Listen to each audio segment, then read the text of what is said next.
So what you can also do is you can have quick fix of images by one click by using a feature called Auto Enhance. So to do that, I'm going to go around onto the picture library right here, and then I'm going to go around and choose a picture. Let's say, for example, I'm going to go around and choose this picture right here and click on open. So once I do that, you can see that this is a picture of a car right here, and there are some dark areas where there are not much details and bright washed out areas as well.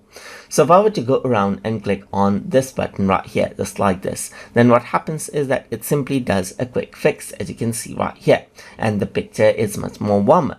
So this is the before. I can disable the auto enhance and I can click on it again right here, just like this, and auto enhance is applied and you get more details. So let's just go around and see the before right here, just like this. So let's see these areas where it is dark, and if I were to click on it, then you can see that I get the details right here, just like this.